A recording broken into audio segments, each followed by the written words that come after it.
Você assiste agora Alego News. Em entendimento ao alerta feito pela OMS e Organização Mundial de Saúde, que defende isolamento social como forma de conter o avanço da pandemia do coronavírus, e que aqui no estado de Goiás foi reforçado pelo governo e também por meio de decreto assinado pelo presidente da Alego, deputado Lissauer Vieira, a Assembleia Legislativa permanece fechada. Até o retorno oficial das atividades, as principais notícias do Parlamento goiano e os desdobramentos da pandemia do novo coronavírus em nosso estado, a Covid-19, você acompanha em nossas edições especiais. A cobertura completa tem sido feita pelos nossos repórteres, que de casa realizam entrevistas remotas com autoridades da área e que também fazem parte da chamada linha de frente, como os profissionais da saúde e da segurança pública. Tudo para deixar você bem informado. Aqui em nossos estúdios, estamos em um número bem reduzido. Afinal, a segurança é para todos e ela deve vir em primeiro lugar. O Alego News Especial está começando.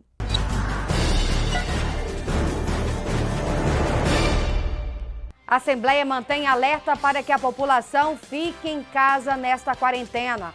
Possível suspensão das eleições municipais previstas para este ano gera debate. Você sabe quais são os seus direitos como consumidor no caso de cancelamento de voos, reservas de hotéis ou pacotes? Veja agora no Alego News Especial.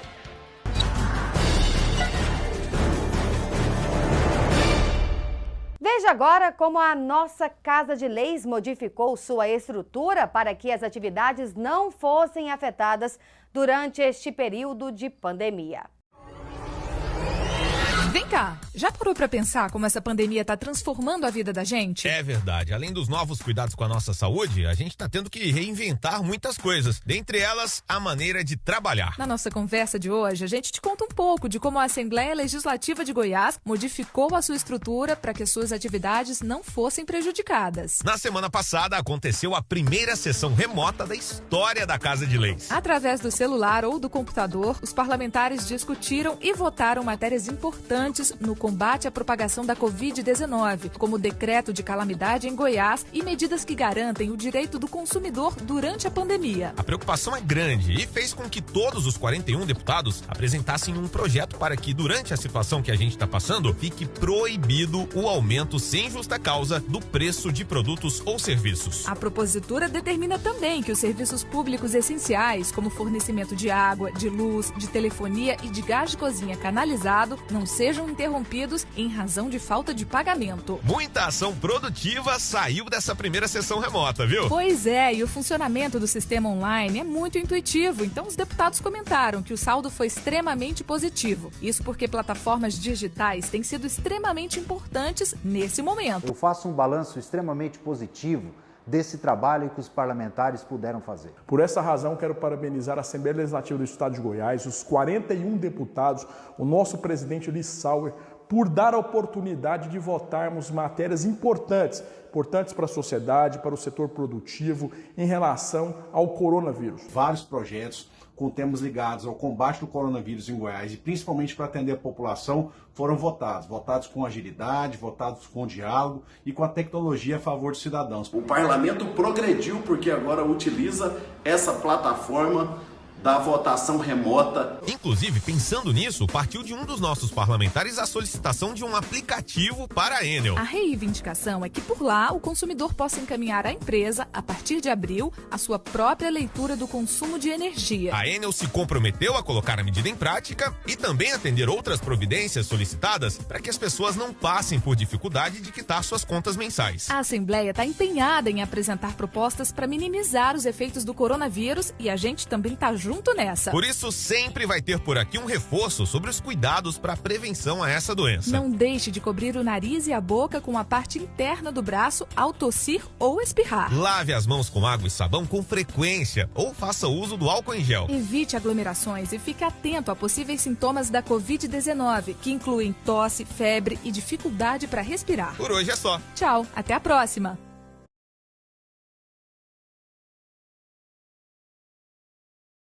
Um assunto que tem movimentado o cenário político, uma possível suspensão das eleições municipais previstas para este ano, tem repercutido. O repórter Cid Ramos traz mais detalhes. Olá, Patrícia, e um grande abraço a você que está acompanhando a programação da TV Alégua. Pois é, esta pandemia do coronavírus que se espalhou pelo mundo e balançou os sistemas de saúde, a economia de potências como a China, como a Inglaterra e a Alemanha, vai trazer reflexo também para a política em vários países. Por exemplo, nos Estados Unidos, onde tem eleições presidenciais marcadas para o final deste ano. O que vai acontecer lá? E aqui no Brasil, qual é o reflexo imediato? Pois é, temos eleições municipais marcadas para o final deste ano, para o dia 4 de outubro, em primeiro turno. São 5.568 cidades que vão escolher prefeitos e serão eleitos mais de 57 mil vereadores pelo Brasil afora. Haverá condição de se fazer a eleição? Pelo prognóstico da Organização Mundial de Saúde, do Ministério de Saúde do Brasil, esta pandemia ela vai levar o caos até meados do mês de junho. É quando estão marcadas as convenções partidárias do Brasil para essas eleições municipais. Haverá condições de realizá-las? A Justiça Eleitoral é muito rigorosa no cumprimento de prazos. Por exemplo, o prazo para quem quer ter filiação partidária, mudar de domicílio eleitoral, só vai até o próximo sábado, dia 4. E, por enquanto, não houve nenhuma mudança nisso. Os cartórios estão fechados. As pessoas não estão podendo fazer novas inscrições eleitorais e também não estão podendo mudar o domicílio eleitoral. Quem mudou antes dessa questão da pandemia, já mudou. Quem não mudou, não conseguiu mudar até agora, porque os cartórios estão fechados e o prazo vai até o próximo dia 4. Já é um movimento muito grande no Congresso Nacional pedindo o adiamento das eleições ou a prorrogação das eleições. O mandato dos atuais prefeitos e atuais vereadores iriam durar até 2022, quando aí realizaríamos eleições unificadas para prefeito, vereadores, governadores, deputados estaduais e federais, senadores e presidente da República. Mas por enquanto, esta ainda é uma proposta. Aliás, é uma proposta do deputado do PSDB, Aécio Neves. Vamos ver o que é que ele diz. Quais são os principais pontos desta proposta que ele já apresentou no Congresso Nacional. Estou apresentando uma proposta que prevê o adiamento dessas eleições para 2022. Ali, nós estaríamos ainda mantendo o direito de reeleição àqueles que o adquiriram, sejam presidente da República, governadores e mesmo prefeitos. E a partir de 2026, nós teríamos a unificação geral das eleições com mandatos de 5 anos sem direito à reeleição para todos os cargos executivos, seja ele presidente da República, governadores e prefeitos. Pois é, essa é a proposta que já foi apresentada, está tramitando no Congresso Nacional.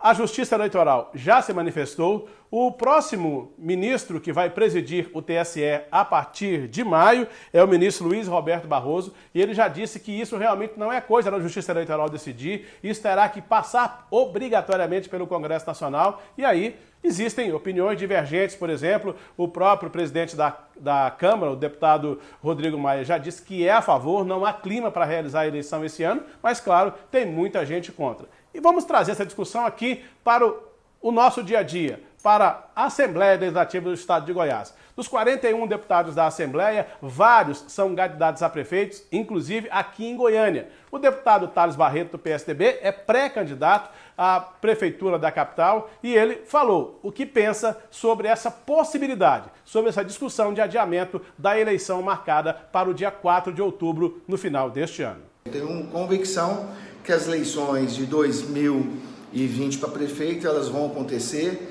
Caso não aconteça em outubro, eu acredito que vai passar para novembro, seria um adiamento de um mês, mas esse ano, indiscutivelmente, nós temos convicção e certeza que as eleições vão acontecer.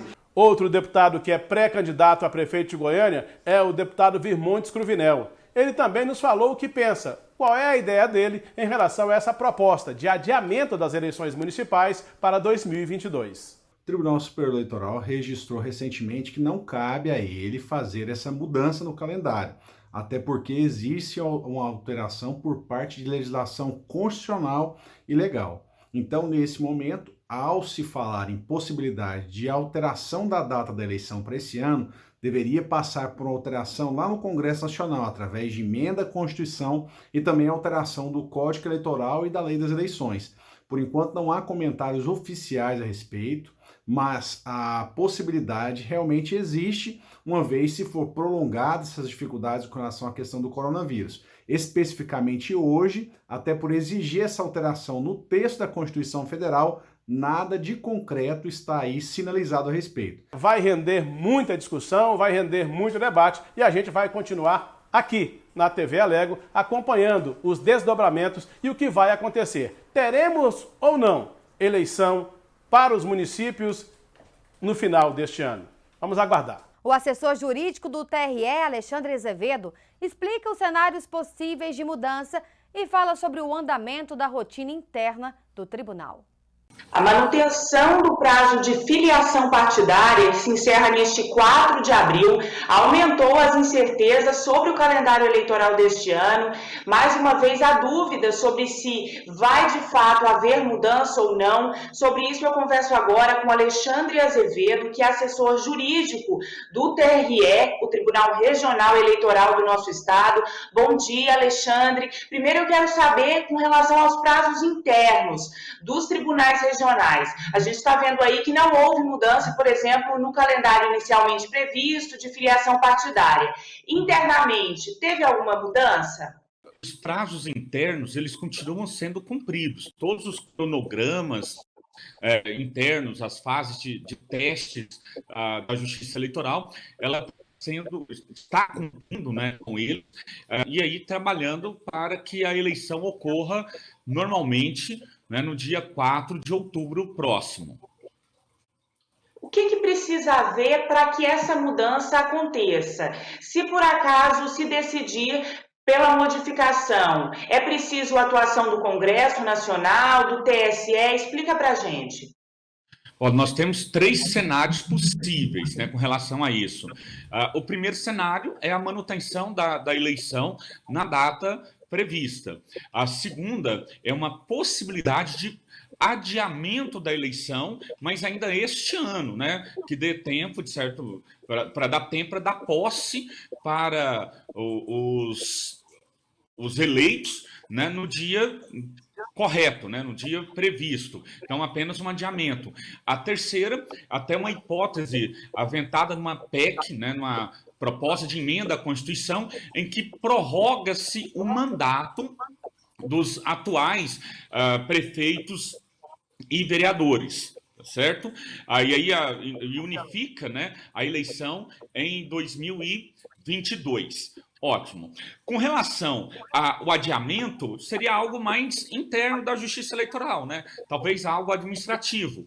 Vamos imaginar lá na frente, agosto, somente agosto, eu acho que é o marco mesmo, né? Final de julho, dia 20 de julho, até início de agosto. Se nós ainda estivermos nessa pandemia, estivermos na necessidade de isolamento, né, ou quarentena, então nós vamos ter possivelmente que adiar até julho, né, é o prazo para a Justiça Eleitoral verificar se faz o adiamento ou não. E aí uma questão mais interna, né? Tem um fato concreto, então a Justiça Eleitoral poderia, né, administrativamente fazer essa prorrogação, esse adiamento da eleição. Agora, a prorrogação, o terceiro cenário, da prorrogação dos mandatos, ela é muito questionável, porque teria, né, que fazer por uma emenda à Constituição Federal, que é a Constituição Federal que estabelece o prazo de duração de um mandato, fala lá que os mandatos de vereadores e de prefeitos são de 4 anos, então teria que alterar esse dispositivo constitucional para elastecer de 4 para 6 anos, né? Só qual que é o problema? Nós temos o artigo 16 da Constituição Federal, que diz que as regras da eleição têm que ser feitas, né, podem ser modificadas, melhor dizendo, até 1 ano antes da eleição.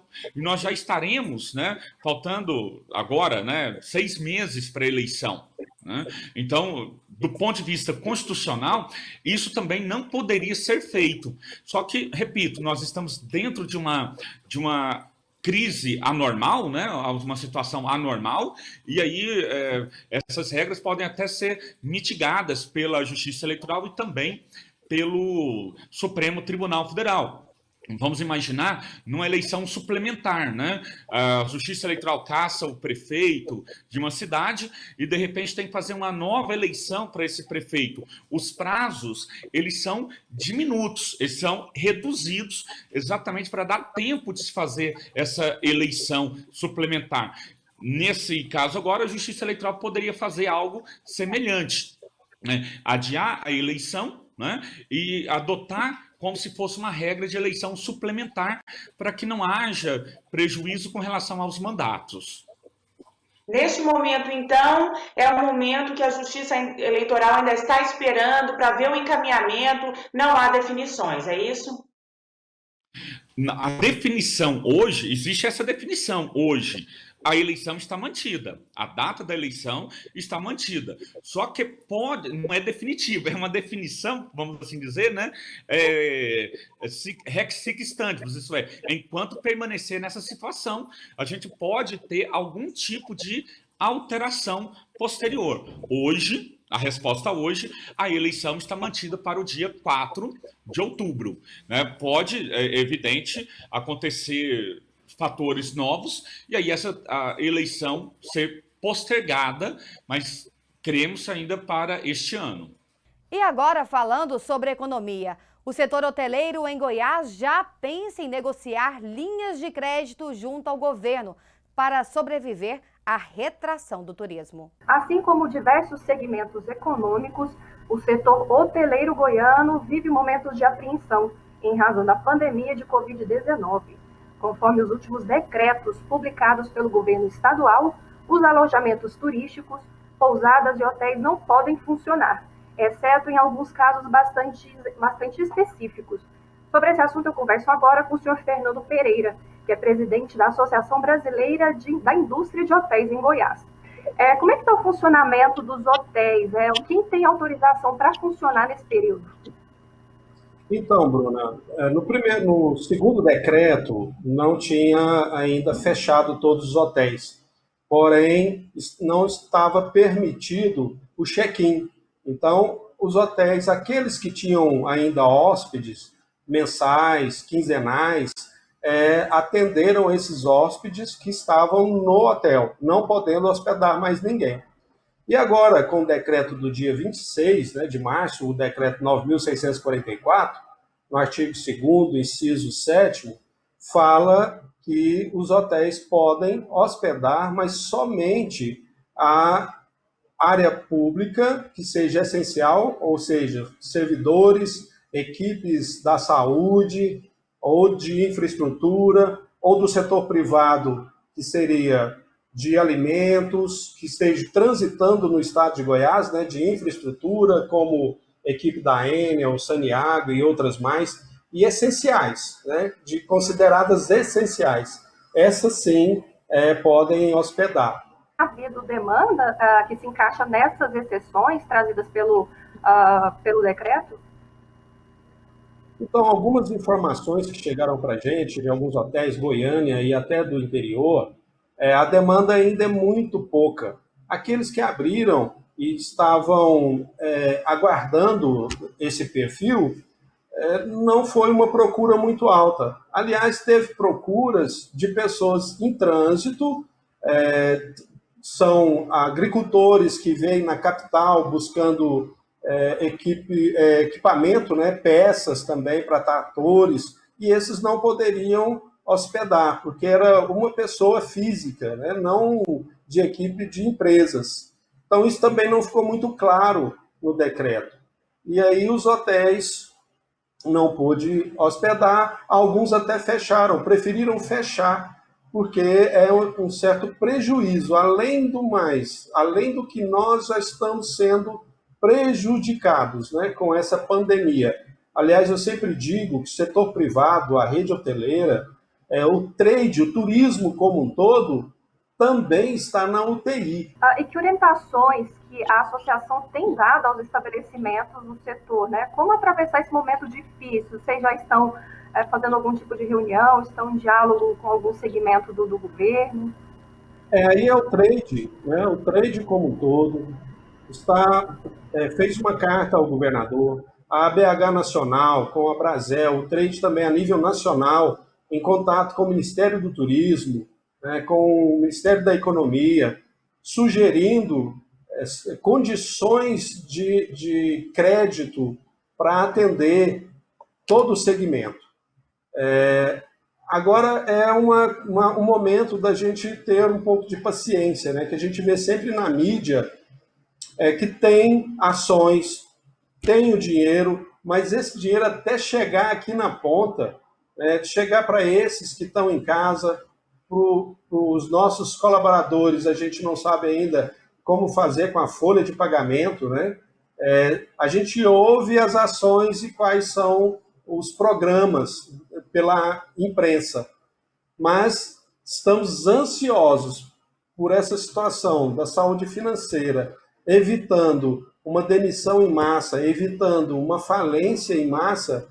Estamos assim ansiosos, aguardando que esse recurso chegue o mais rápido possível. E ainda sobre esse setor, nessa época em que todos estão reforçando os cuidados para conter a propagação da Covid-19, as orientações são para evitar aglomerações e também viagens. Com isso, várias companhias aéreas e hotéis estão cancelando viagens e reservas.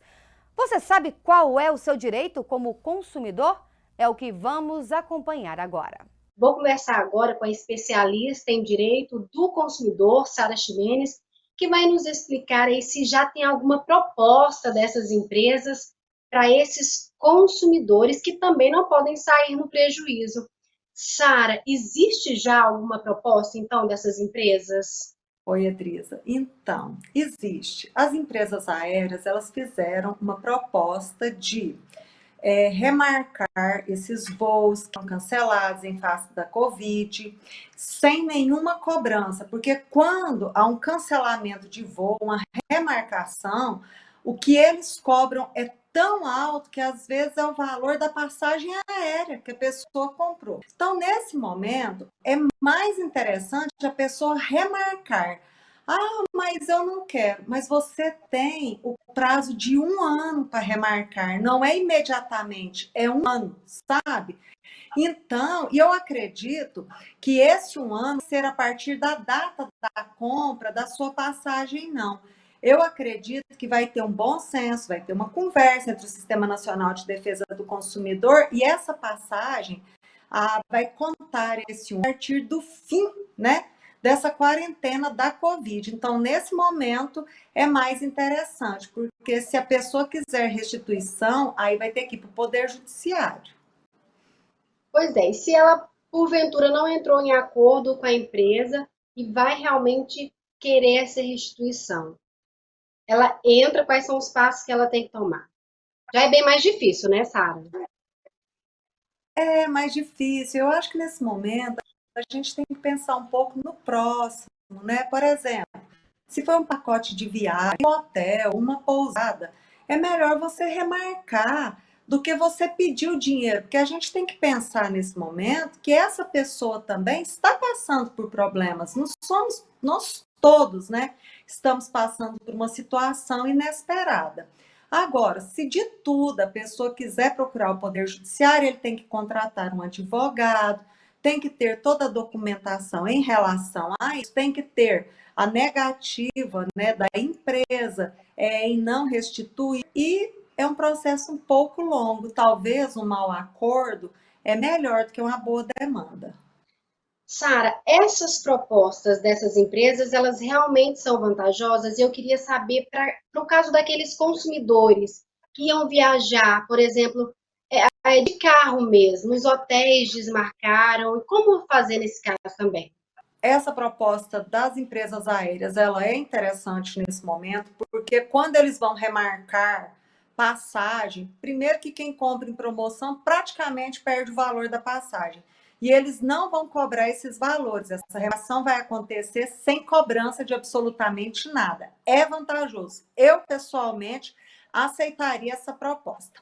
Em relação a hotéis, pousadas, usadas e etc., a orientação é que haja que haja uma conversa entre o consumidor e os donos desses hotéis, porque o consumidor também levar tudo a ferro e fogo e requerer a devolução, nós temos que, nesse momento, pensar que essas pessoas também vão passar por dificuldades. Tenta ver se você não pode fazer essa viagem posteriormente, ter esse crédito e remarcar. A palavra de ordem nesse momento é bom senso e negociação. No próximo bloco, números atualizados da Covid-19 em nosso estado.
Criado em 2006, o Twitter é mais que uma rede social, uma plataforma de informação instantânea. São apenas 140 caracteres, mas por meio de threads, você pode criar uma sequência de postagens e, com fotos e vídeos, publicar um mundo de informações. O Twitter é um gigante porta-voz de empresas, artistas, programas de TV e dos políticos, que têm utilizado a ferramenta cada dia mais para declarações e afirmar posicionamentos para seus seguidores. Você sabia que a TV Alego tem uma conta no Twitter? Nela, você pode acompanhar todas as atividades do Legislativo Estadual e também a nossa programação. Então, siga a gente pelo perfil @TVAlegoOficial.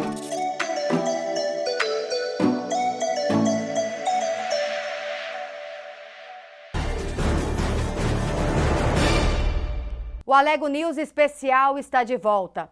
O promotor de justiça Luciano Miranda vai explicar agora quais são os tipos penais para quem descumpre a determinação do poder público de quarentena e isolamento. Inicialmente, é importante que nós façamos a distinção entre o que vem a ser isolamento e o que vem a ser quarentena.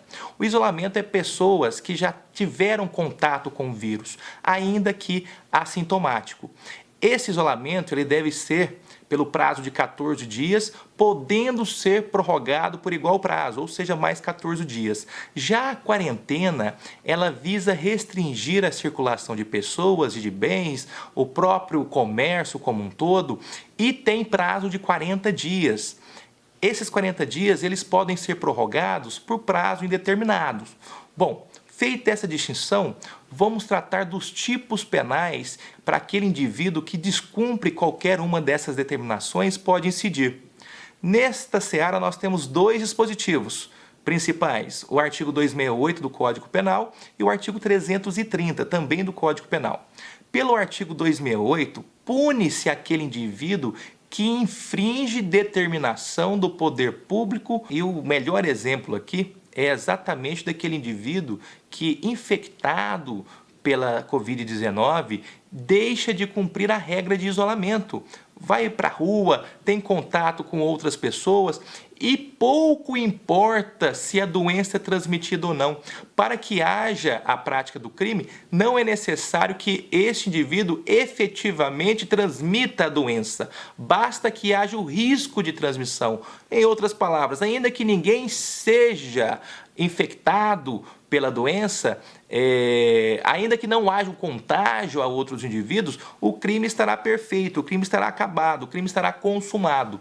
Outra figura é o crime de desobediência, previsto lá no artigo 330 do Código Penal, voltado para aquele que desobedece ordem legal de funcionário público.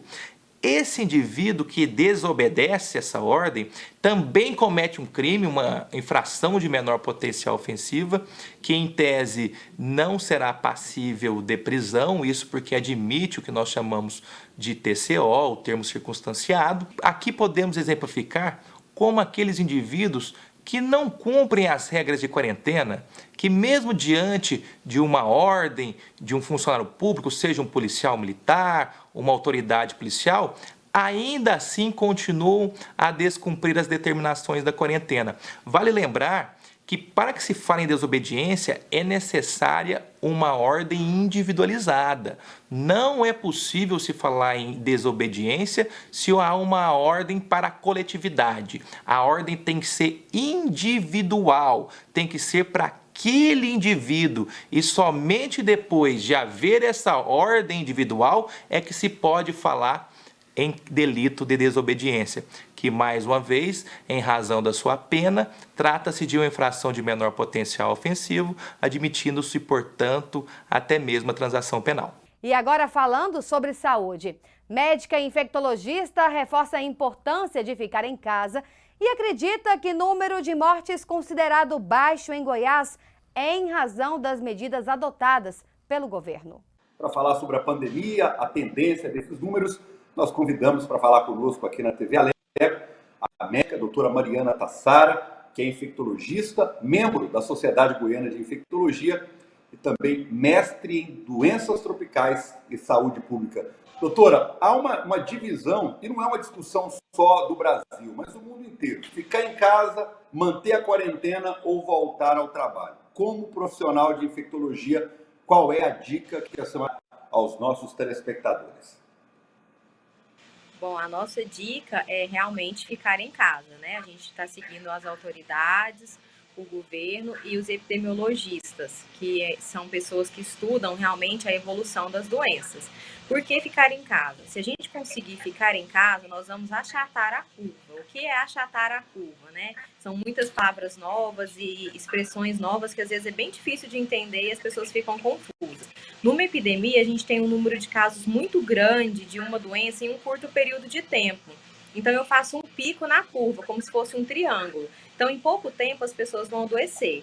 Por que eu preciso achatar a curva? Pegar esse triângulo, abaixar ele e realmente as pessoas adoecerem menos. Porque a gente não tem, e nenhum país tem, isso está acontecendo, é uma pandemia, não é uma epidemia. A gente vê Estados Unidos, Europa, com várias pessoas morrendo, às vezes por falta de o quê? De atendimento médico. Então, nenhum hospital está preparado para as pessoas adoecerem e terem leitos de UTI, respirador e às vezes uma bala de oxigênio que vai salvar a vida. Então, quando os governos pedem para a gente ficar em casa, a doença vai se esparramar de forma mais progressiva e organizada. Muitos vão ficar doentes? Sim, porque ninguém tem imunidade. Todos estamos susceptíveis a essa doença, que é nova, que é um vírus antigo com uma mutação nova. Mas se a gente ficar doente, digamos, ordenadamente, cada um num período, cumprindo a quarentena, vamos ter hospitais e leitos para acudir todo mundo. E as pessoas que vão morrer, infelizmente, foram aquelas que teriam algum fator para morrer, mas elas não foram mortas por falta de atendimento, chegar no hospital e não ter vaga para internar. Às vezes as pessoas estão querendo fazer um complô contra a economia mundial do Brasil, os hospitais estão se preparando, se equipando, comprando material, fazendo treinamento para quando os casos chegarem, atender as pessoas. Ficando em casa, eu estou menos exposta do que eu trabalhar todo dia. Então, cada um vai adoecer em um período de tempo, não todo mundo junto, se todo mundo estivesse saindo em festa, em trabalho, em comércio, em tudo. E aí, faríamos uma curva bem alta. Eu vou achatar a curva, dentro da curva as pessoas vão ficar doentes ordenadamente, eu vou esticar o meu período, então pode durar abril e maio, mas todas as pessoas terão direito, pelo menos, a uma cama, um hospital e poderem salvar vidas.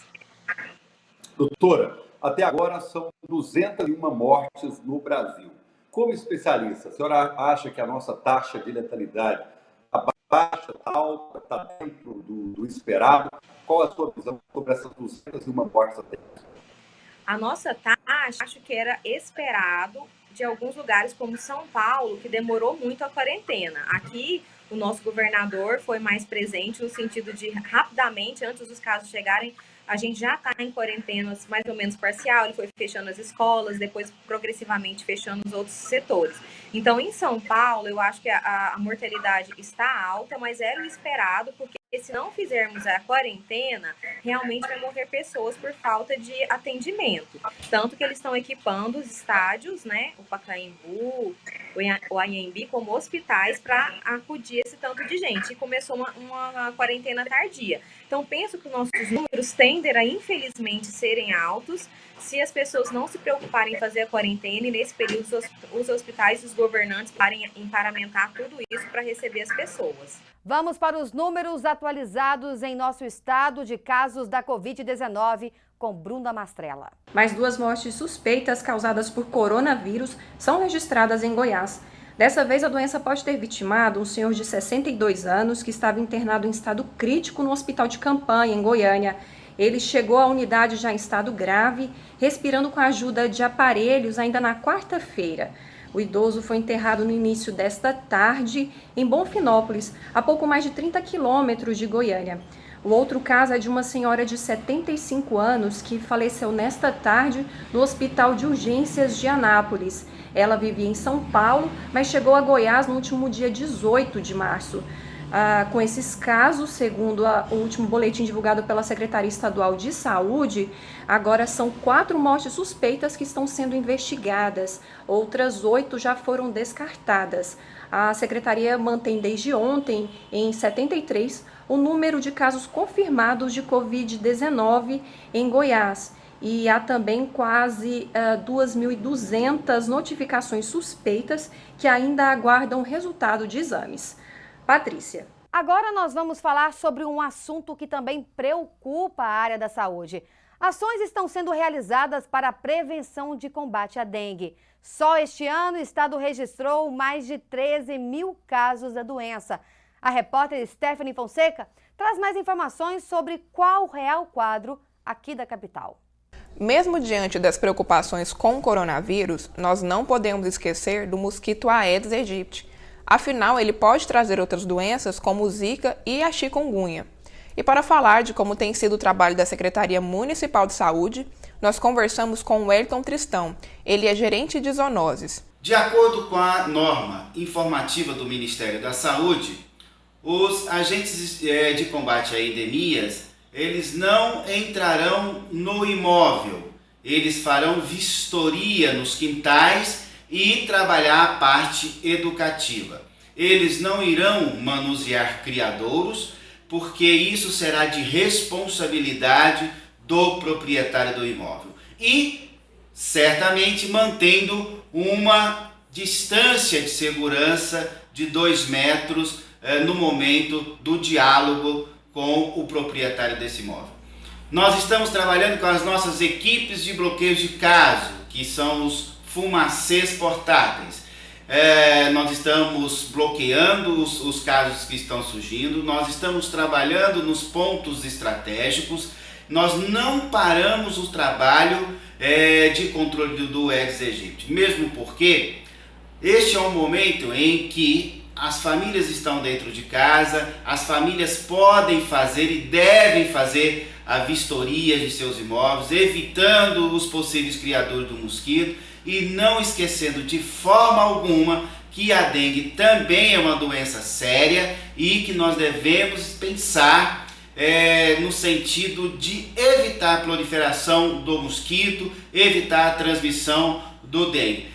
Veja bem, 2 transmissões ao mesmo tempo, dengue e Covid-19, nós teríamos um colapso nas unidades de saúde e isso seria uma tragédia. Então é importante que a população, a comunidade entendam que neste momento de Covid-19 também é importante pensar em controle da dengue. De acordo com a Secretaria Municipal de Saúde, o quadro epidemiológico tem caído em Goiânia. O Wellington Tristão falou ainda de como tem sido o trabalho dos agentes de combate à dengue. Independente da situação do Covid-19, nós já estávamos em queda de transmissão. Desde o ano passado que a gente está em queda de transmissão, então, e continuamos ainda em queda, mas esse processo de baixa transmissão é devido a um trabalho que nós já vem desenvolvendo ao longo dos 2-3 anos atrás, que está refletindo agora. E isso é um quadro positivo porque a gente pode evitar transmissão simultânea de dengue e também de Covid-19.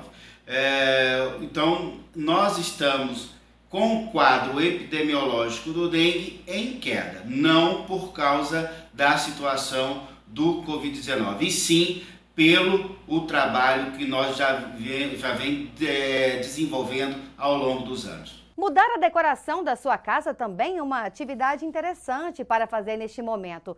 E hoje o nosso produtor Márcio Louzeiro volta com as dicas para melhorar a estética do seu ambiente residencial, com a boa disposição de quadros nas suas paredes. É com você aí, Márcio. Vamos decorar a casa, gente? Vamos fazer alguma coisa bacana? Vamos enfeitar a nossa casa, vamos enfeitar a nossa vida? Nós vamos fazer o mosaico dos quadros. O que eu faço primeiro? Eu tiro a medida da parede. Nós temos aqui 1,80 por 2,50. Eu sempre gosto de acima de 70 centímetros começar, certo? Essa é uma dica minha. E sempre os quadros eles têm que estar na visão da pessoa que chega, nunca muito acima e nunca muito abaixo. Também é uma questão de decoração, mas que você pode fazer na sua casa, porque a casa é sua também. Então o que foi que eu fiz? Primeiramente eu fiz os furos, primeiramente eu medi, eu fiz o mosaico. Depois eu fiz os furos, certo? Aí como eu fiz os furos, já tinha medido, né? Eu casei desse jeito, eu achei que foi um jeito que ficou bacana, mas fica a gosto de vocês. Quando faz obras, façam sempre assim, eu gosto de juntar tudo numa parede só, para não ficar um quadro aqui, um quadro ali. Então na minha casa você vai ver depois que tem muito disso, viu? Já dá uma cor, já dá um jeito. Esse outro aqui,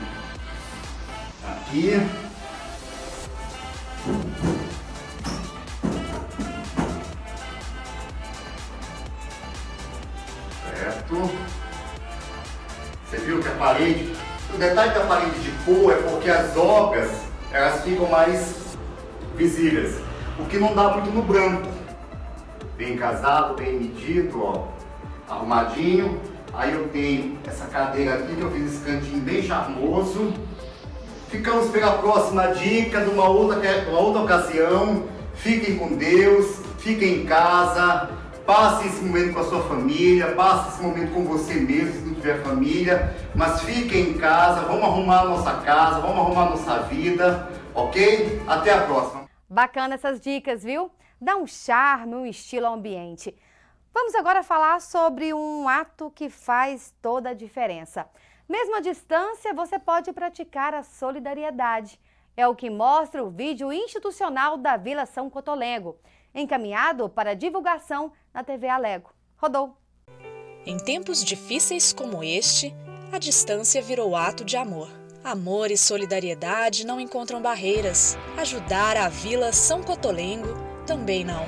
Medidas simples previnem doenças. Gestos concretos transformam vidas. Mude hábitos. Pratique solidariedade. Ajude a Vila São Cotolengo. Acesse cotolengo.org.br ou ligue 62 3506 9000. Quem puder ajudar, tá aí uma boa ação solidária, principalmente neste período. Vamos fazer o bem, é uma corrente de amor. O Alego News especial de hoje fica por aqui. Continue com a nossa programação e acompanhe as atividades do Legislativo Goiano aqui no canal 61.2 e canal 8 da NET. Até a próxima edição!